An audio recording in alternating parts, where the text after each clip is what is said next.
I thought I'd found the perfect family when I married a beautiful woman and her daughter.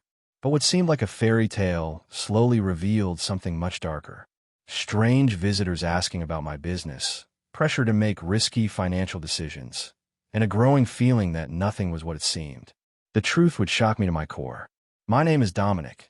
I'm 42 years old, and I own Crane Smokehouse down in Millfield, Texas. Been running this place for 15 years now. Started with nothing but a small loan and a whole lot of determination. We smoke the finest brisket, ribs, and sausages this side of the Rio Grande. Build up a solid reputation. Got customers driving from 3 counties over just to taste what we're putting out. It's honest work, and it pays the bills with enough left over to live comfortably. I'd been in a relationship before Violet came along. 7 years with a woman named Rebecca, who just couldn't make up her mind about what she wanted. We lived together, talked about marriage, but every time I brought up making it official, she'd find some excuse to put it off. Eventually, I realized I was wasting my time waiting for someone who'd never be ready. When that ended, I threw myself into the business even harder. Then one afternoon in March, everything changed. I was behind the counter, checking inventory, when this woman walked in with her daughter. The little girl couldn't have been more than 10, with bright eyes and pigtails, asking a million questions about how we smoked the meat. The woman, Violet, she had this way about her, kind of shy but with a smile that could light up a room. She was ordering food for some office gathering, and we got to talking. Violet told me she'd just moved to town for a new job at the regional bank. She was a loan officer, recently divorced, trying to give her daughter Ivy a fresh start.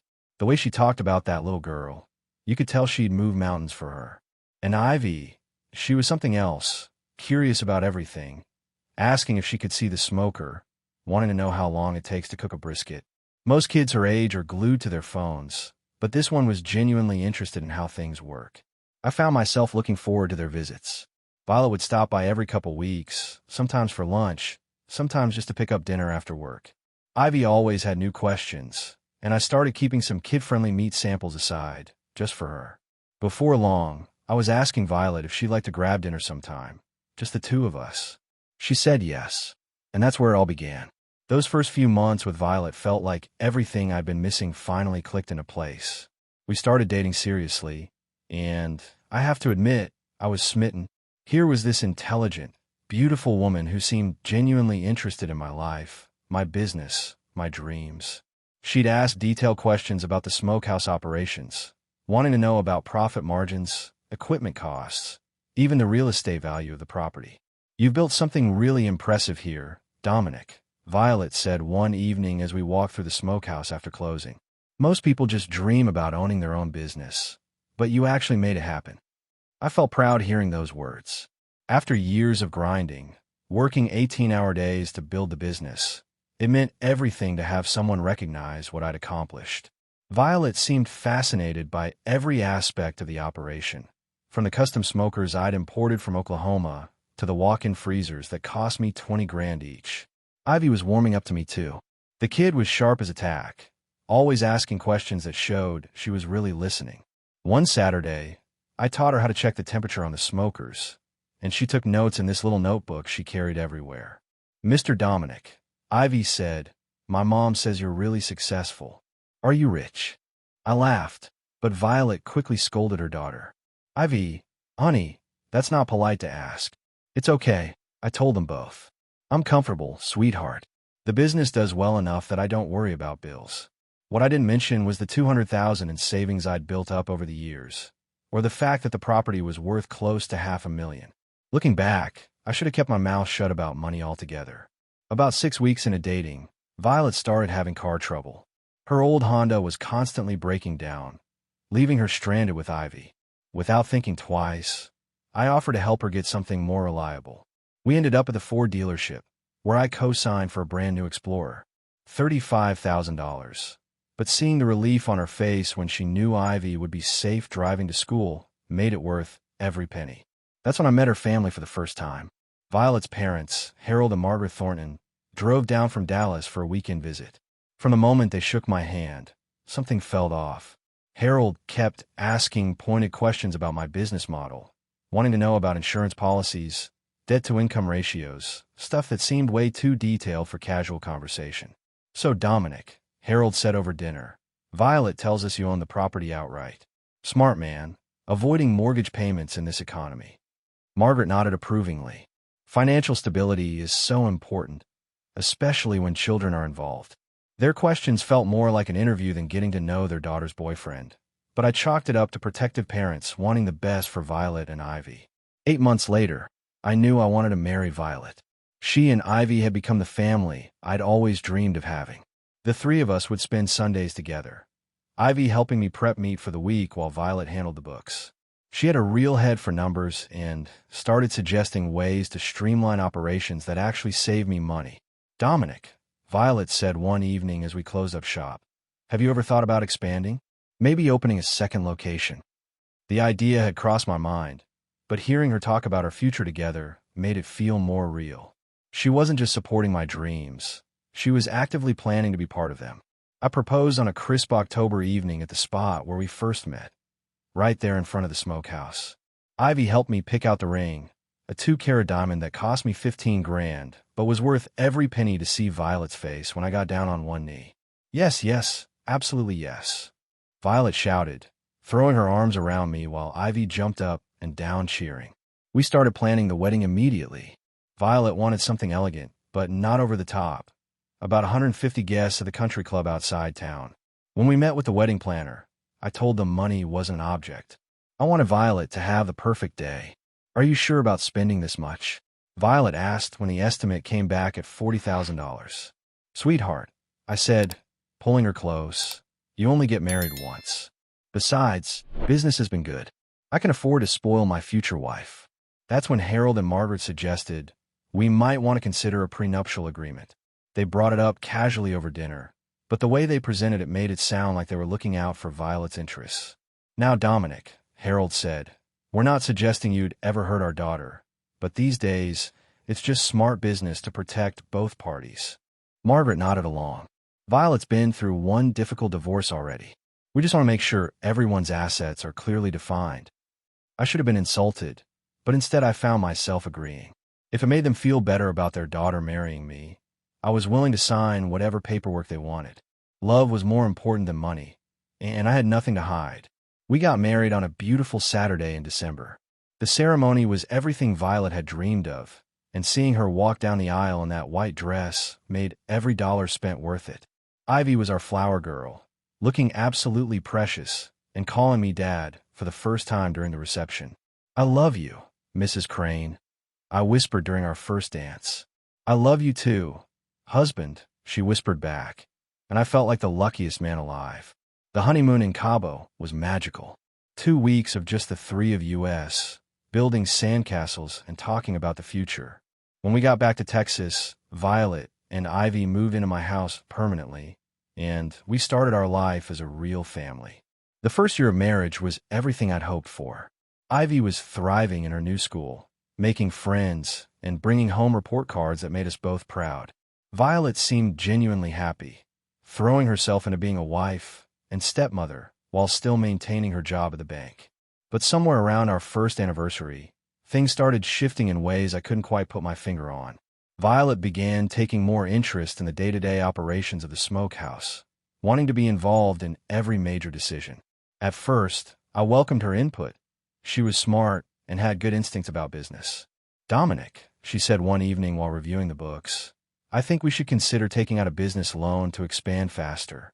The interest rates are still reasonable, and we could probably double our capacity within 2 years.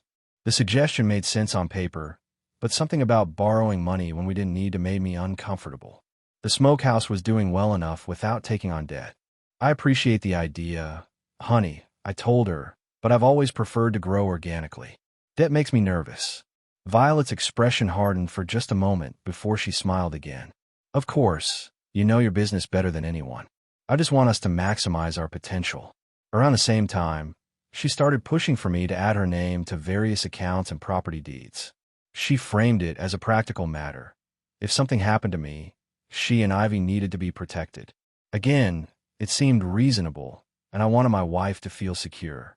We're a team now, Violet said as we sat in the lawyer's office, signing papers to add her to the property deed. Everything should be in both our names. I signed without hesitation, but I noticed Harold and Margaret exchanging a look that I couldn't quite read. That's when the visits from her ex-husband started. Marcus showed up at the house one evening, claiming he needed to discuss something about Ivy's school schedule. He was a smooth-talking guy in an expensive suit, the kind of man who probably never worked a day with his hands in his life.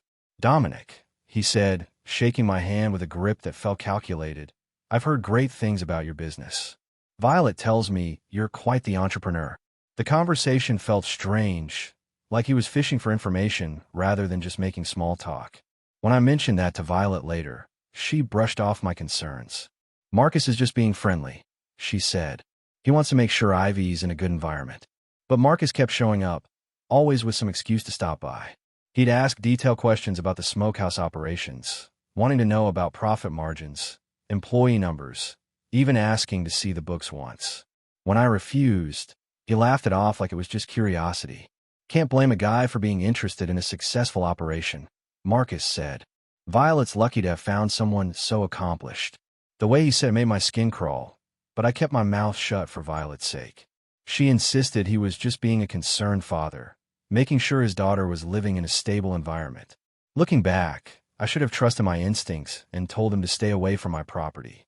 But I was trying to be the bigger man, showing that I could handle having him around for Ivy's sake. That was my first real mistake. The second year of marriage brought changes I should have seen coming, but refused to acknowledge. Violet's behavior became increasingly erratic, swinging between the loving wife I'd married and someone I barely recognized. She'd disappear for hours without explanation, claiming she was running errands or visiting friends I'd never met. "Where have you been?" I asked one evening when she came home at nearly midnight, her clothes wrinkled and her story about staying late at the bank not adding up. "Dominic, you're being possessive," Violet snapped. "I'm allowed to have a life outside this house."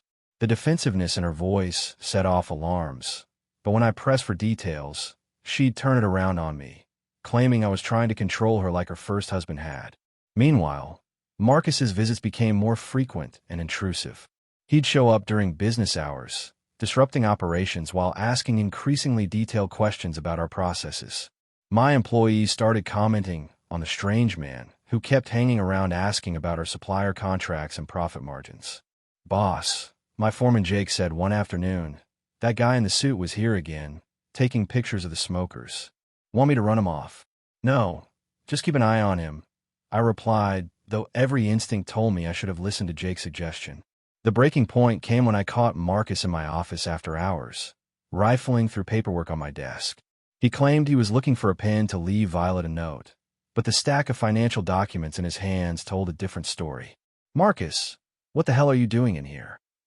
I demanded, my voice harder than I'd ever used with him before.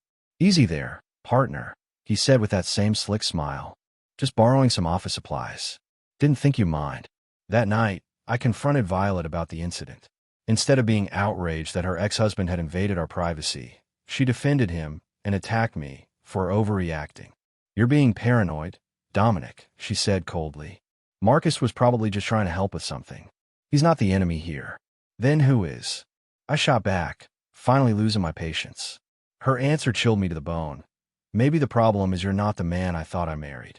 3 days later, Harold and Margaret showed up unannounced with a proposal that made my blood run cold. They wanted me to take out a substantial business loan, using the smokehouse as collateral, to invest in Violet's future security. The way they presented it, with official-looking documents and pressure tactics, felt more like extortion than family advice. "Son," Harold said, his tone patronizing, "Violet needs to know she'll be taken care of if something happens to you. This loan creates a financial safety net for her and Ivy." When I refused to sign, the mask slipped completely. The loving in-laws I thought I knew revealed themselves as calculating predators who'd been circling my assets from day one. After I refused to sign their loan documents, the harassment escalated beyond anything I could have imagined. Violet became cold and distant, barely speaking to me except to criticize everything I did. She stopped cooking, stopped sharing our bed, and treated me like an unwelcome stranger in my own home. "If you really loved us," she said one morning over coffee, "you'd do whatever it takes to secure our future. But I guess I was wrong about you." The emotional manipulation was relentless, but I stood my ground. Something deep in my gut told me that signing those papers would be the beginning of the end for everything I'd worked to build. Marcus's visits became brazenly aggressive. He'd arrive without warning, sometimes with other men I didn't recognize, claiming they were consultants helping him understand the meat processing business. They'd take photos, measurements, and ask my employees detailed questions about our operations when I wasn't around. Mr. Crane, my assistant manager Sarah, pulled me aside one afternoon. "Those men were asking about your insurance policies and whether you had any outstanding debts." It felt weird, like they were sizing up the place for something. I started documenting every strange incident, keeping detailed notes about who visited when and what they asked about. Call it paranoia, but something told me I'd need evidence of their behavior eventually. The psychological pressure intensified when Harold and Margaret moved into our guest room temporarily, while they looked for a retirement home in the area. Suddenly, I was outnumbered 4-1 in my own house, with Violet's entire family united against me whenever I raised concerns about their behavior. Dominic's being unreasonable, Violet would tell her parents whenever I questioned their motives. "He's become suspicious and controlling since we got married." They'd nod sympathetically, painting me as an unstable husband who was making poor decisions for the family. Even Ivy began to distance herself from me, influenced by the constant tension and her mother's obvious unhappiness. The final straw came when I discovered they'd been meeting with my business competitors, sharing detailed information about my operations, pricing, and customer base. One of my longtime clients, Bill Thompson, called to warn me that someone had approached him claiming to represent my business interests. "Dom," Bill said over the phone, "some slick-talking fellow came by my ranch, said he was your new business partner, started asking about our contract terms and whether I'd be interested in switching suppliers. Thought you should know." That's when I realized this wasn't just about money or control. They were systematically working to destroy everything I'd built. The woman I'd married and her family weren't victims or even opportunists. They were professional predators who'd targeted me from the very beginning. I made a decision that night that would change everything. I was going to fight back, and I was going to win. Once I understood what I was dealing with, I stopped being the trusting husband and started thinking like a businessman protecting his assets. These people had made one critical mistake. They'd underestimated me. They saw a small-town meat processor and assumed I was some kind of easy mark. Time to show them how wrong they were. I hired a private investigator named Jack Morrison, a former police detective who specialized in fraud cases. Within a week, Jack had uncovered information that made my blood boil and vindicated every suspicion I'd had. "Dominic," Jack said, spreading photos across my desk, "your wife and her family have done this before. At least 3 times that I could document. They target successful small business owners, usually men over 40 who've never been married or recently divorced." The photos showed Violet with different men in different cities. Always the same pattern: marriage, manipulation, and financial destruction. Marcus wasn't even her ex-husband. He was her partner in this elaborate con game. Harold and Margaret weren't protective parents. They were the masterminds running the operation. "Here's the kicker," Jack continued, pulling out legal documents. "That prenup you signed, it's not worth the paper it's printed on. The way it's written, everything you owned before marriage becomes community property the moment you take on any joint debt. They've been trying to get you to sign loan papers to trigger that clause." I felt sick thinking about how close I'd come to falling for their trap. If I'd signed those loan documents, they could have legally claimed half of everything I owned, including the smokehouse property. But knowing their game plan gave me the advantage. I started documenting everything. Every conversation, every visit from Marcus, every pressure tactic from Harold and Margaret. I installed security cameras throughout the property without telling anyone, capturing their scouting activities and suspicious meetings. The breakthrough came when Jack intercepted communications between the family members. They weren't even trying to hide their intentions anymore, discussing timeline for the exit strategy and how to maximize their take when they disappeared. "They're planning to make their move soon," Jack warned me. "Probably around Thanksgiving when the whole family's together. That's when they'll hit you with divorce papers and demand immediate liquidation of assets." I made a decision that went against every instinct I had as a decent man, but I wasn't dealing with decent people. I was going to let them think their plan was working while I prepare my counterattack. They wanted to play games with my life and livelihood. Fine, but I was going to make sure I was the one left standing when the smoke cleared. I started transferring assets quietly, moving money to accounts they didn't know about, and documenting every fraudulent claim they'd made since our marriage began. When they finally showed their true colors, I'd be ready with evidence that would destroy them legally and financially. The waiting was the hardest part, but I knew patience would be my greatest weapon against these predators. With Jack's evidence in hand, I began preparing for war. These people had spent 2 years infiltrating my life, manipulating my emotions, and planning to steal everything I'd worked for. Now it was my turn to control the game. I contacted my lawyer, Patricia Wells, and showed her everything Jack had uncovered. Her reaction was immediate and decisive. "Dominic," Patricia said, reviewing the evidence, "this is criminal fraud on multiple levels. We're not just talking about divorce court here. We're talking about potential prison time for all of them." Together, we developed a strategy that would protect my assets while gathering additional evidence of their criminal activities. I quietly moved the most valuable equipment to a secure storage facility, claiming it was going for maintenance. The smokehouse's most important recipes and customer contracts went into a safety deposit box they couldn't access. "The key," Patricia explained, "is letting them think they're winning while we document every illegal action they take. The more confident they get, the more mistakes they'll make." Meanwhile, the pressure at home intensified. Violet barely spoke to me except to make cutting remarks about my selfishness and inability to think about our family's future. Harold and Margaret treated me like a stubborn child who needed to be brought into line. "Son," Harold said one evening, his tone patronizing and threatening, "we've been patient with you, but patience has limits. Violet deserves better than a husband who won't secure her future." I played my part perfectly, acting frustrated and worn down by their constant pressure. I let them think their psychological warfare was working, that I was close to breaking and giving them what they wanted. Marcus became even more brazen, bringing business associates to tour the property during operating hours. One afternoon, I caught them taking detailed photographs of the equipment serial numbers, clearly preparing an inventory for liquidation purposes. "Just documenting your impressive setup," Marcus said when I confronted them. "Violet wants to make sure everything's properly insured." But I was documenting too. Every suspicious visitor, every inappropriate question, every threatening comment. It all went into Jack's growing file of evidence. The security cameras I'd installed were capturing footage that would be devastating in court. 3 weeks before Thanksgiving, Violet made her first direct threat. "Dominic," she said coldly, "I want you to know that I've been talking to a divorce attorney. If you don't start thinking seriously about our financial security, I might not have any choice but to protect myself and Ivy." I acted shocked and hurt, begging her not to throw away our marriage over money. Inside, I was celebrating.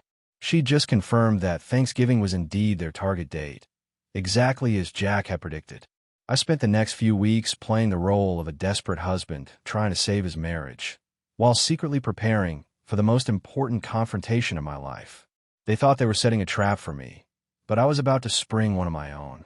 Thanksgiving morning arrived with the kind of crisp Texas air that usually made me grateful for everything I built. This year, I was grateful for something different, the chance to expose the predators who'd invaded my life and try to destroy everything I'd worked for.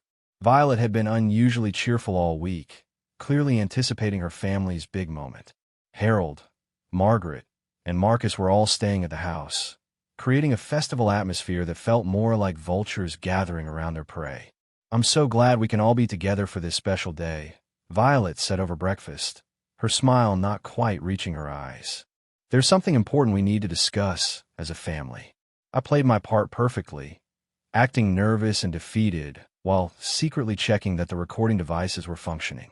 Jack Morrison was positioned outside with additional surveillance equipment, and Patricia Wells was standing by with law enforcement contacts. After our traditional Thanksgiving dinner, they made their move with theatrical precision. Violet stood up at the head of the table, her family flanking her like a military formation. "Dominic," she began, "I want you to know that this decision hasn't been easy, but I can't continue in a marriage where my husband refuses to secure our family's future." She reached into her purse and pulled out a manila envelope, placing it in front of me with ceremonial gravity. "These are divorce papers. I filed them yesterday." The moment the envelope hit the table, Harold, Margaret, and Marcus erupted in applause and cheers. They were celebrating like they just won the lottery, which in their minds, they had. Finally, Margaret shouted, "Our daughter is free from this selfish man." Harold was grinning like a shark. "You had your chance, Dominic. Now Violet gets what she deserves." Marcus laughed outright. "Should have signed those loan papers when you had the chance, buddy." I opened the envelope slowly, reading through documents that demanded immediate liquidation of all marital assets, temporary alimony of $15,000 monthly, and emergency court orders that would freeze my business accounts within days. "That's interesting," I said calmly, reaching behind my chair for the gift I'd prepared. "I have something for you too, sweetheart." The black box I placed on the table was identical in size to the envelope she'd given me. Violet's confident expression faltered slightly as she unwrapped it, but she maintained her composure until she opened the lid. Inside were printed photographs of her, with different men in different cities, copies of bank statements showing money transfers between family members, transcripts of recorded conversations discussing their exit strategy, and legal documents proving that Marcus was her accomplice, not her ex-husband. The room went dead silent as Violet's face turned pale as winter snow. "You might want to watch the videos on that USB drive when you have some privacy," I said, standing up slowly. "They show more than photographs ever could." I looked around the table at each of their shocked faces. "See, I may be just a small-town meat processor, but I'm not stupid. You picked the wrong man to mess with." The aftermath of that Thanksgiving revelation was swift and decisive. Within hours, law enforcement arrived with warrants based on the evidence Jack and I had gathered.